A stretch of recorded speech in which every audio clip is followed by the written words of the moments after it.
You see, glycolic and salicylic acid combination in one product has to be one of the most underrated cosmetic ingredient combination when it comes to getting rid or clearing out Keratosis Pilaris.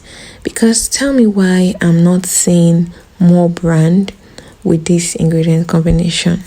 Anyways, welcome back to my YouTube channel. Today I'll be showing you how to make this exfoliating body lotion.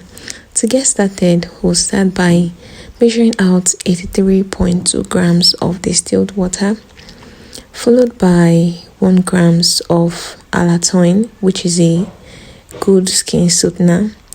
Then we add in 0.4 grams of EDTA.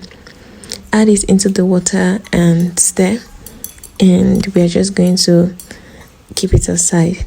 Next, in another beaker, we'll be measuring out 1 grams of xanthan gum, which will help thicken our product. Then we add in 6 grams of glycerin. Mix this up and add it into the water phase and stir. Next up, we'll be adding in 4 grams of sodium lactate. Sodium lactate here will help increase the pH of our product and also act as our buffering system. The reason why I'm using sodium lactate is because it's, aside from pH increment, it also helps smoothing and hydrate the skin. If you don't want to use sodium lactate, you can also always replace it with sodium hydroxide. They work in a similar way when it comes to pH increment. So I'm just going to stir this and keep aside. Next, I'll be preparing for the oil phase.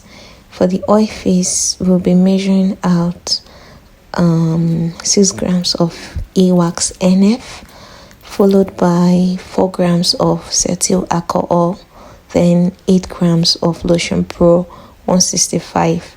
I love this lotion pro 165 because I just love the fact that it creates a very smooth and silky lotion, and you can always create either a thick or lightweight or runny lotion.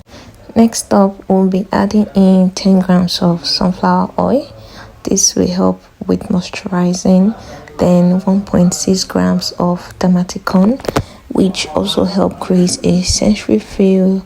It gives a silky, smooth feel to a lotion, and generally it's very good when it comes to sensory feel. So I'm just going to step that aside and prepare for my salicylic phase. Here I'll be adding in 4 grams of salicylic acid. And as we all know, salicylic acid is a very good ingredient when it comes to acne, when it comes to breaking down of dirt from the surface of the skin, and that is why I feel it's particularly good for Keratosis Pilaris.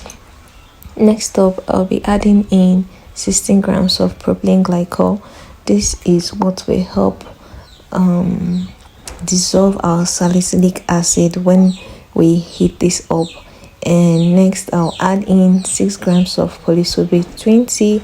This will help keep our salicylic acid solubilized and also prevent it from recrystallizing. And that's it. We are ready, and we have our water phase, our oil phase, and our salicylic acid phase. But before that, we'll just be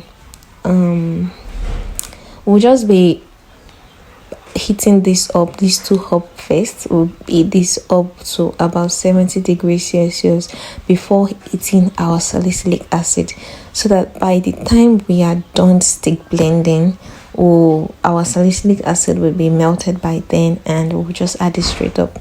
Now it's dissolved and it's time to stick blend. We'll be stick blending this for about 3 minutes. I'll start by adding in the water phase into the oil phase and stick blend.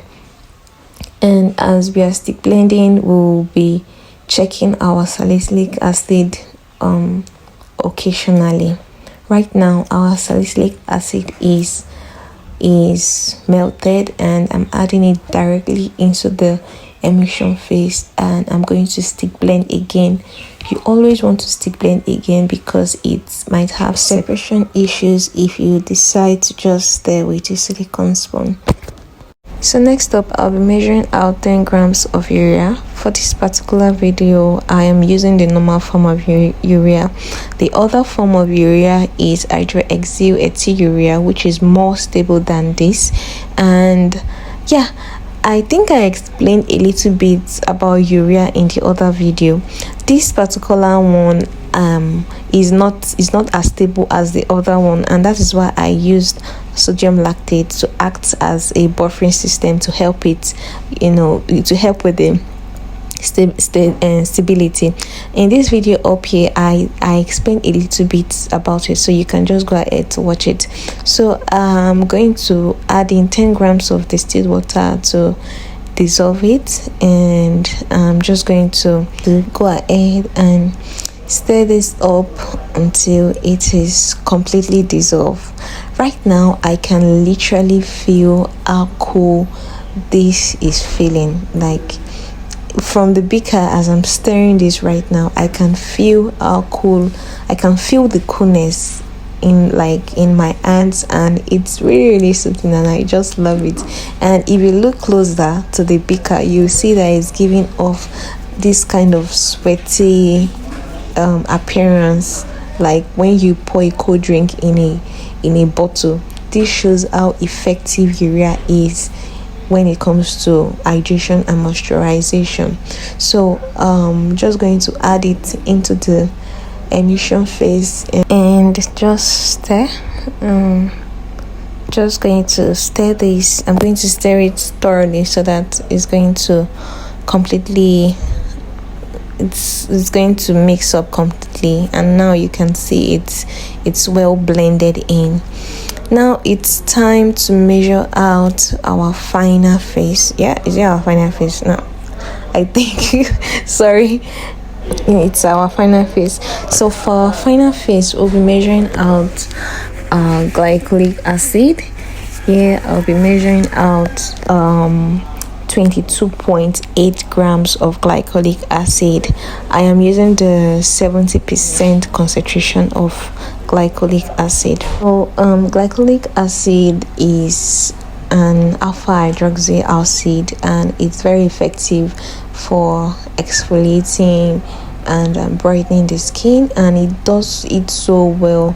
And how it does it is that it loosens the dead skin bonds that are attached to each other. It's losing it, and in the process of doing that, it reveals a brighter and smoother skin, and that is why it's another great choice for Keratosis Pilaris.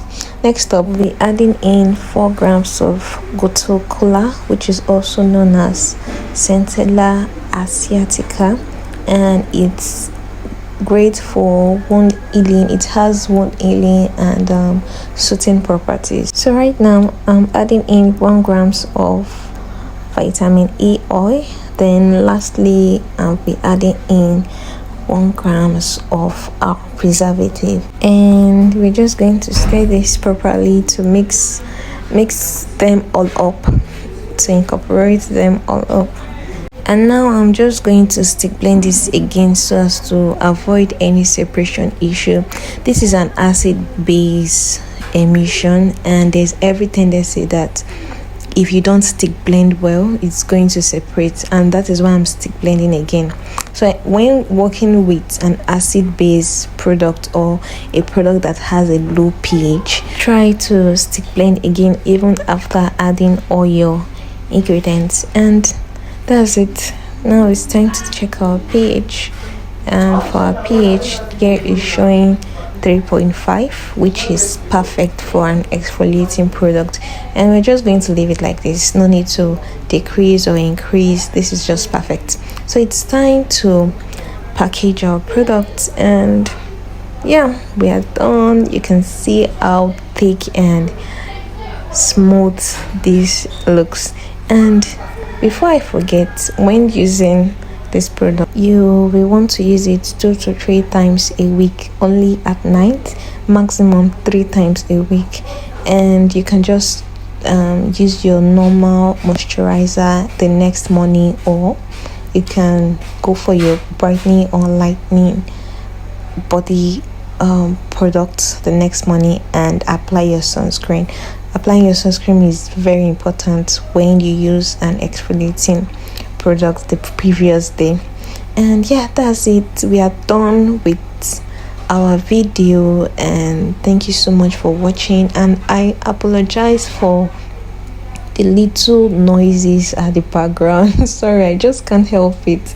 So hope to see you some other time. If you have any questions, don't forget to leave it at the comment section below, and I'm going to I will gladly answer any questions available. Bye.